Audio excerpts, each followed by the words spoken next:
Hello, welcome to the American Business Podcast. I'm Kevin Devecioglu, your host. Today, I'm excited to talk about AI and AI technology with an expert in AI field.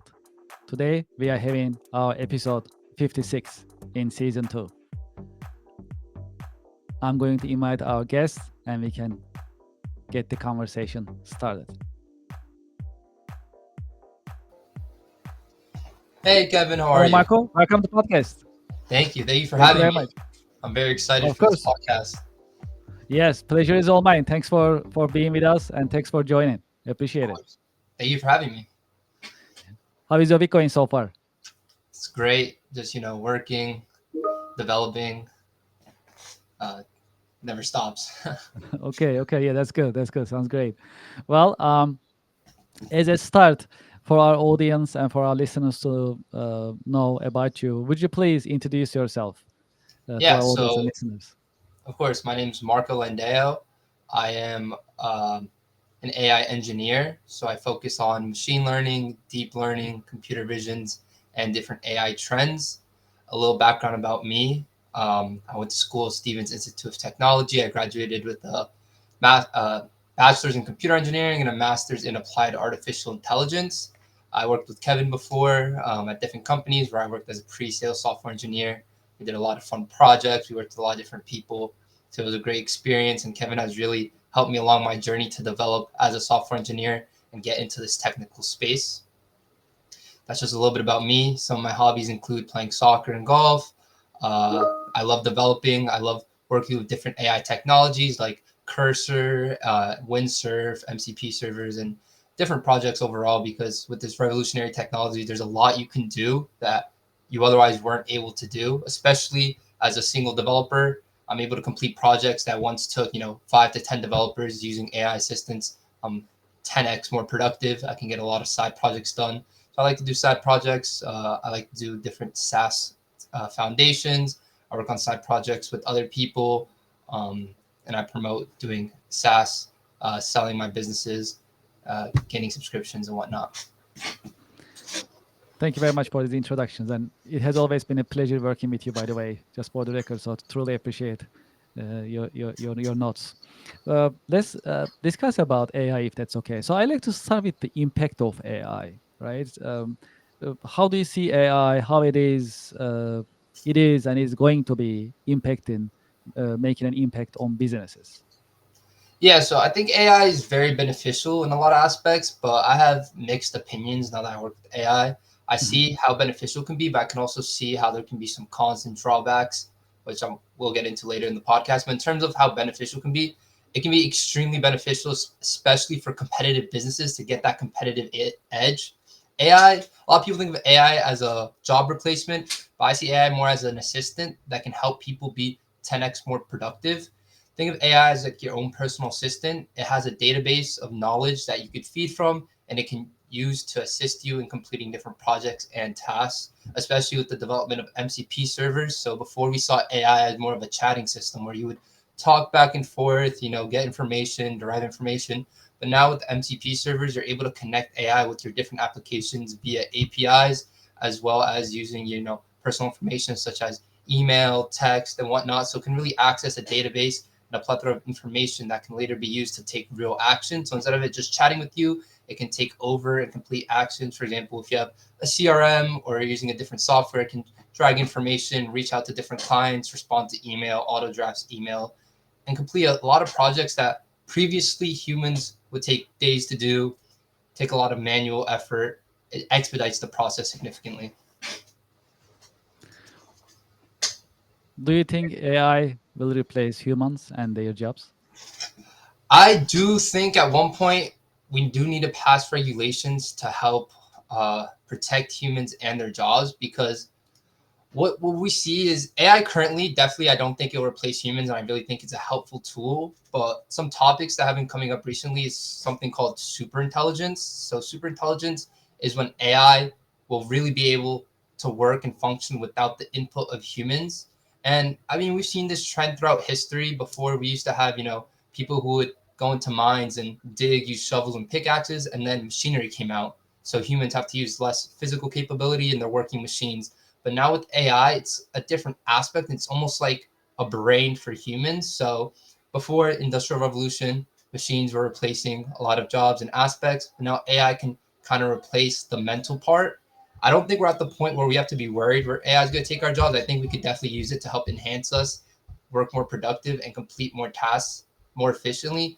But as we get into the topic of super intelligence, um, no one really knows what's going to happen with that. It's, this is very new technology, but it can get to a point where a lot of jobs will be replaced. I hope not. And that's why I think it's important to set regulations. Like, I know in Europe, they had a regulation where they weren't allowing AI agents, and that's just guardrails to ensure AI doesn't take over too many aspects of daily humans' lives. But as superintelligence starts to take over, it's definitely a concern we will have because we won't really need human input. AI will be able to understand information, pull different databases, and really act without the intervention of humans. Yeah, that's an exciting subject. Um, so, any other insight that you like to share about AI with our Yeah, audience? I think AI is transforming the job landscape, and it's helping automate a lot of repetitive tasks, and it increased the skill for AI development, data analysts, critical thinking, human and AI collaboration. So yeah, we might talk about how AI is taking over jobs, but at the same time, it's creating new jobs. It's new opportunities for people to work with technology that they otherwise would have never worked with. And it's allowing for new jobs like prompt engineering. That's a new field of engineering where you're prompting AI, as well as people who are building these different API endpoints to help push this data into vector databases that you can then use to recall different information and then use AI to analyze it. So AI does have a lot of interesting aspects to it, and it's definitely not finalized, and it's a very new technology that's coming out. But I don't think we're at the point where we have to worry about job security or any of that nature. I think it does add a lot of value, and especially with new implementations, you're able to use AI like never before. So when you talk about AI, there's really two ways you can train AI. Instead of using your standard ChatGPT, we have something called RAG, which is retrieval augmented generation, and then we have fine tuning. Why these topics are very interesting is because you're able to put in your own information into an AI, and then so I like to say AI just because it's simpler, but technically these are large language models, and you're able to put your information into these large language models using vector databases, and it's able to retrieve that information. So, for example, if you want an assistant to help you stay on top of your goals every day, it can make you an agenda, it can recommend different places to go to. It's able to scout the weather and tell you, hey, today's a good day to go hiking, or maybe today's good day to stay indoors and go to the gym. And that's where I think AI is very beneficial. And that's using something called retrieval augmented generation, where you're adding information into like a database and it's able to retrieve the database information. But we move over to something more like fine tuning. Fine tuning is really when you get into the nitty gritty of AI and you're reconstructing its knowledge. So instead of it retrieving knowledge from a database, it's already in its database. But the cons of this is it takes up a lot of computer power. You're going to need a lot of RAM. You're going to have to understand algorithms very well. And it's not something you can easily implement. But at the same time, fine tuning is quicker, and I think it's more beneficial for permanent information that you want to keep with the AI.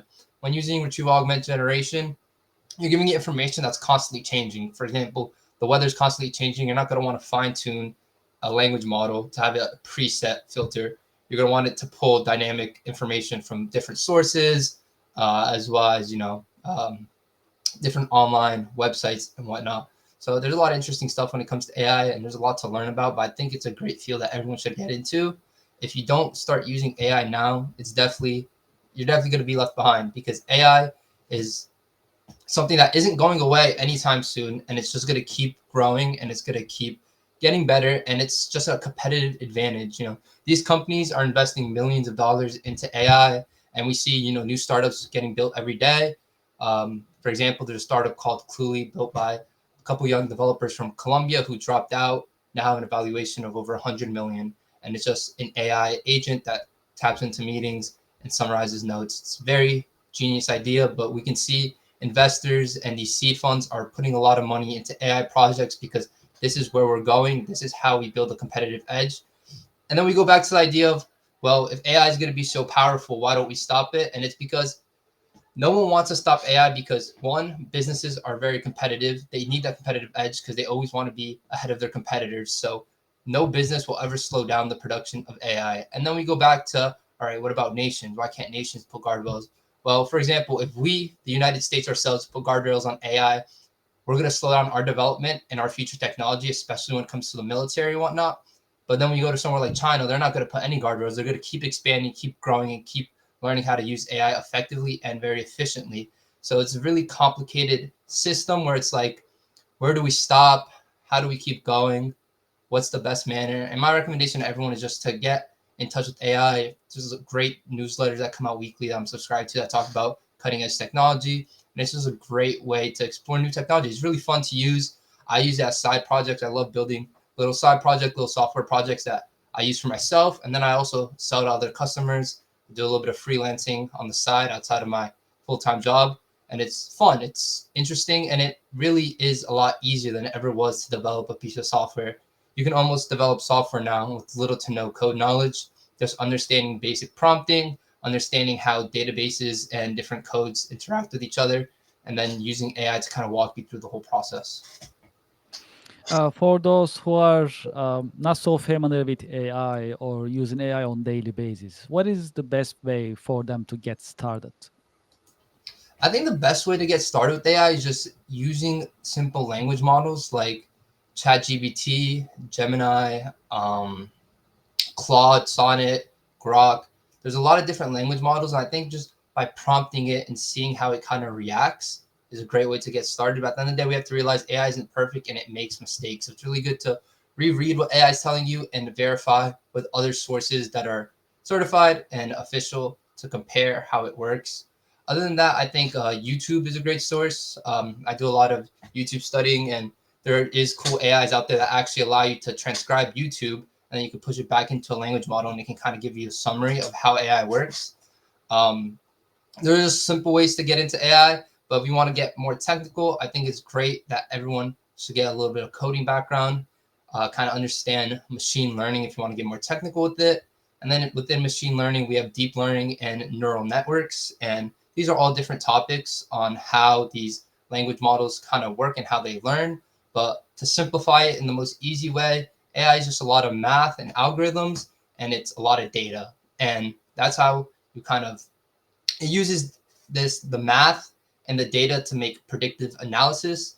And that's really how we get into machine learning, because you can feed a model, for example, starting data and results, and then it'll construct algorithms to create, a preset algorithm. So moving forward, when you give it data, it can predict results on its own without having to have the answers there for you. So a quick example, if you have, for example, an Excel sheet with a bunch of different data and you want to predict what the outcome's going to be, or you want to predict what the stock market outcome is going to be, you can give it the initial data and you can give it results of previous stock market trends. And then it's going to build an algorithm so that moving forward, when you don't know the results, it can use this algorithm to derive answers.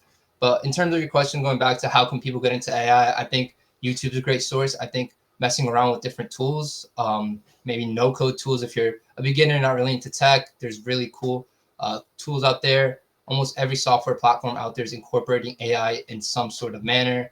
I use Cursor a lot. Cursor is like a Visual Studio Code compiler that you can use the code, but it also has an AI assistant to help you code. GitHub Copilot can also help you complete projects and code, and just getting into the basics of how code works. Because at the end of the day, if you don't really understand what the code is doing, you don't really understand how the algorithms are functioning, you're kind of just relying everything on AI. And one day, if your AI is inaccurate, if you're getting inaccurate responses, you're just gonna be stuck in a loophole because you don't really understand the back end. I'm not saying you have to be perfect, but understanding a little bit of the technical aspects can help elevate your learning process a lot.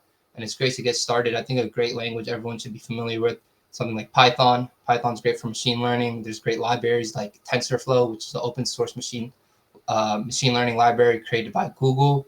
There's a bunch of them that you can play around with, mess around with. I think the best way to get started is just make little projects, make little ideas. For example, I made a little project for myself. It's an AI agent that goes into my emails every day. So I have multiple emails. I have a work email, I have a personal email, I have a school email. I have all these different inboxes. Sometimes I kind of miss emails. So my agent grabs all my inboxes, prioritizes my most important emails based on criteria that I put. So it's usually if it's a unique person sending me an email, if it seems like it's coming, if it's non-spam, doesn't come from a business, comes from an actual person. It prioritizes these emails and highlights them for me at the end of the day and at the beginning of the day. So I have a nice little sheet that I can read off of and see all my emails in a condensed view. And, it saves me a lot of time. It might save 10 to 20 minutes per day, but overall, long period of time, it's saving me a significant amount of time instead of me having to go through every single email one by one. I get a nice organized chart. In your view, after how many years we may say massive changes in job markets because of the effect of AI, you will think? Yeah, so I recently saw a podcast with the godfather of AI. He's a pioneer of AI back in the 1950s when neural networks first came out, and neural networks are like the seed of what later became AI, because neural networks lead to deep learning, which then led to machine learning, which then led to AI as a whole. And people get these concepts confused, and I can break them down in a very simple way. AI is when you're using AI, it's trying to mimic a human behavior, and that's really what AI is known for and what it does. And then we have machine learning, which can take data, manipulate it, and predict results. And then we go into neural networks that make these different connections with different data points and all that. And after seeing the podcast with the godfather of AI, he really said it's not possible to predict because technology is moving at a pace that we've never seen it move before. And with the addition of AI, which is literally the smartest human you could ever create, we're able to move at an exponential rate. And on top of that, it doesn't help the fact that these companies and these countries, especially the military and these big corporations, are investing tons and tons of monies into AI engineers, data centers, all this different stuff to expedite the process and get that competitive advantage. And honestly, you can't blame them. At the end of the day, a company main goal is to make as much money as it can. A country's main goal is to be as safe as it can. So it needs to get these advancements in AI. But when you ask me when should we be concerned about AI, that's when super intelligence comes in. No one knows when superintelligence will take over. Anyone who does is lying because it's just something that hasn't been defined yet.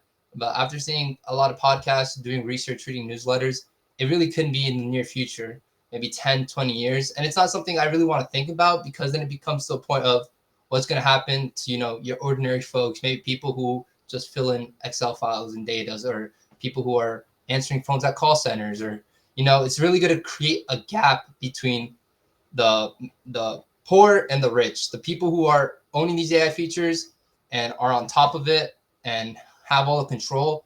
It's going to create a huge discrepancy, and it's almost like the middle class is going to vanish and disappear with these AI agents and AI tasks. And it's not something anyone wants to think about because at the end of the day, a lot of our purpose is what we do for work, and a lot of our identity is what we do. And when we're not going to have many tasks to do because super intelligence can do it at a quicker rate, it doesn't take breaks, can access all the information and work at an insane rate that humans can't, it's going to create this massive discrepancy where there's going to be a lot of people who aren't going to have jobs. And it's almost going to lead to this like dystopian world where people might just work significantly less hours. Maybe the average work week won't be 40 hours a week. It might just be 5 hours a week. And maybe we'll live in a dystopian society where people just, all make the same pay wage to do the same things. But currently, AI isn't at that point yet. It still needs that human creativity. It's able to spit out tasks. It's able to follow directions pretty well. It's able to act on its own. But without that human creativity, without humans kind of giving it guardrails where to go, it hasn't reached that functionality where it's going to take over anything significant. So I think right now is a great time to get into AI, to learn about it, to learn about neural networks, to learn about coding, all this different stuff, because before you know it, it's going to have a massive impact on your day to day. What are your thoughts about regulating AI? I think it's a discussion that should be done. I know one of the co-founders of OpenAI recently left because he had safety concerns, and he now started a company, and I forget what the company's called, but it's a company that's trying to regulate AI and include guardrails to protect humans. I think that's a really smart initiative, but again, it circles back to people are very power driven. And how do you get power? You get a competitive edge and you make more money. And what's going to produce the most amount of money? It's obviously AI. Instead of having to pay a human, You can have systems running in the background at a significantly faster pace, significantly cheaper rate. So it's almost like, yeah, I'm not really sure. It's almost like there's no way to really stop the progression of it. It's going to be very hard, and it's going to be a conversation that's eventually going to come later down the line. But at the moment, there is no way to really put a safety net to it. And there's people like Elon Musk out there who just don't care. They want to progress. They want to see future technology. And a lot of people love Elon Musk. I love what he does for the community too. And this is not criticism towards him, but he just doesn't care about where it's going to take humans. He wants to see how far can we advance as a society. And obviously, that's using these language models, using these AI ideas, and eventually it's really going to get scary because now we're seeing different things arise like deep fakes where it's able to almost mirror human voice and human interactions. And I also saw another podcast of how someone deep faked a famous person and promoted an ad, and they made hundreds and millions of thousands, and other people are replicating it, and it's just like whack-a-mole. When people try to take it down, a new one comes up, and it's just mimicking these people using deep fakes. And deep fakes, what they really are is just grabbing previous data, understanding it, manipulating it, and then spitting out something that sounds really close to a clone. So I definitely think it's important that one day we do put guardrails, but I don't think that's something that's going to happen anytime soon, especially with this explosion. A lot of investors are really excited to put money towards AI. If you have a good idea, like I mentioned, the kids from Colombia who developed Cluey, if you have any good idea that has somewhat market potential and implements AI in a significant way, you're just going to get money thrown at you because it has a crazy return and it's very effective. Well, one final question to learn from you for our audience and for our listeners. Of course. Do you have any career advice for those who are thinking about getting into AI-based software development and AI-based businesses? Yeah, so I think in terms of career advice, I think the most important thing is hands-on experience. I think trying to develop things on your own, trying to learn how things work, playing around, that's the best way you can learn how to use these different and new technologies is by trying, experimenting with yourself. At first, it's very frustrating. I can speak firsthand. It's hard to understand these tools since they're so new. Um, at times, you can get lost and confused, and it's just so many topics being thrown at you. In terms of career advice, there's a lot of careers which, I would maybe deter from now that I'm seeing this revolution of AI, and it's careers that are easily replicable with data. So like computer science is a career that's at a lot of risk just because it's so easy to replace and bring out code using artificial intelligence. Another example is paralegals. Paralegals are used to dissect different information and documents, and this is another thing that AI can do at a much quicker rate and significantly cheaper and easier. So for you know people graduating high school or people getting into a job field or people looking to switch jobs, it's definitely important that you kind of look maybe 5-10 years in the future and be like, is this a job that's sustainable? Is this something that's going to be needed? And how can I get a job that's going to stay around? And I think one that's very important, and this is a little transition I made, is focusing on the back end of AI, how it works. And just because you're learning about AI and maybe you're against it doesn't mean it hurts to learn about it, because the more you know, the more you can have an impact and a voice. You can talk on different subreddits and forums, give your information. Maybe you want to start making guardrails for AI. In order to start doing that, you really have to understand how it works and how it impacts our society. And from there, you can kind of help society as a whole and give your information, your input on how to make it safer and how to protect our future, and keep everyone happy. Marco, thank you very much for being with us in your busy schedule. Of course, thank you for having me, Kevin. Of course, pleasure is all mine. It was a very informative podcast episode. I'm sure our audience and our listeners also they will enjoy it. Thank you so much for Thank you for sharing your your time. insights. Of course, anytime. It's a pleasure. I wish you a great weekend. You too. I wish you the best, Kevin. Good luck. Thank you very much. Thank Take you. care. Bye. Well, to our audience and to our listeners, I hope you like this informative conversation. We talk about AI today and AI alone, and many things to learn about AI. Things are changing, as to Marco's point, and a lot to learn. that is for sure. But in this episode, you had a chance to get some more insight about fundamentals of AI. That is also why it is important. In that sense, um, I'm, I'm, I really enjoyed it. I hope you liked it as well. And we'll keep covering the subject of AI in coming episodes as well. Well, we just received YouTube Silver Award. Now, the American Business Podcast is an award-winning business podcast. We have more than 100,000 YouTube subscribers and it's growing fast. I truly appreciate your support. Thank you very much. If you haven't done so, please go to our YouTube channel and subscribe. That's the QR code. We put it here for your convenience. You can scan it and it'll take you to the YouTube channel, the American Business Podcast, that you can subscribe, like, share, and also put your comments. Share your comments with us in the comment section in the YouTube channel. Would you like to be a guest in our podcast? Do you know someone who likes to be a guest? Please, you can send us an email, americanbusinesspodcast@gmail.com. Also, we appreciate your feedback. If you like to be in touch with us, tell us about how we are doing, anything that you like to learn in our podcast episodes, any particular guest you like us to host, please send us an email as well. Would you like to advertise in the American Business Podcast? Would you like to sponsor one of our episodes? We welcome it. We have sponsors, and the sponsor list and advertiser list is growing. We truly appreciate it. You can send us an email for advertising and sponsorship inquiries, americanbusinesspodcast@gmail.com. If you visit our website, americanpodcast.tv, you can learn about our podcast, our team, more about our insights about our business podcast. Also, we publish coming schedule, who will be with us, what we'll be talking about, and the subjects that we will cover in the American Business Podcast episodes.